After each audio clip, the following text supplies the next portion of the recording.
سیاسی نظام تو گیا، دجالیت کا پہلا وار، مذہب علیحدہ ریاست علیحدہ، ختم، اللہ کو نکال دیا گیا۔ ہمارے پارلیمنٹ میں بتائیے، وی آر سوورن، ہم حاکم ہیں، عوام حاکم ہے، عوام نے ہمیں چنا ہے، ہم قانون بنائیں گے جو چاہیں گے، دو مردوں کی شادی لیگلائز کریں گے، آپ نہیں بول سکتے کچھ، آپ خاموش رہیں، آپ مسجد میں رہیں۔ تو جیسے مندر میں جاتے ہیں لوگ متھا ٹیک کے آ جاتے ہیں، ہم بھی مسلمان جائیں گے، آپ کو سجدہ کر کے رکوع کر کے آ جائیں گے۔ باقی ہمارا ملک، ہمارا قانون، یہ ہم جانے، ہمارا کام جانے، آپ کو کس رکار نہیں۔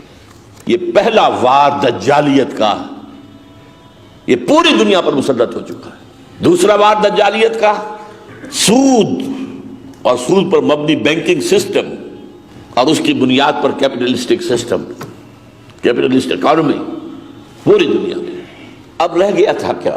کچھ چادر اور چار دیواری کی کچھ اقدار تھیں ہماری، کوئی شرم و حیا، کوئی عصمت و عفت کی اقدار، کوئی خاندان کے ادارے کا احترام، بزرگوں کی عزت، یہ جو لے دے کر تھا، اب اس کے اوپر آخری ڈاکہ، کائرو کانفرنس، ویمن لب کانفرنس آف کائرو،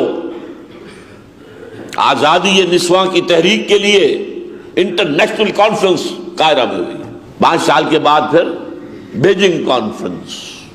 ہنٹنگٹن نے یہ کہا تھا کہ اب کلیش آف سیولائزیشنز ہوگا، سیاسی اعتبار سے فتح ہماری ہو چکی، سیکولرزم کا ڈنکا بچ چکا، معاشی اعتبار سے فتح ہماری ہو چکی، سود پر مبنی سرمایہ دارانہ نظام پوری دنیا میں آ چکا، اب تہذیبوں کا ٹکراؤ ہوگا، کلیش آف سیولائزیشنز۔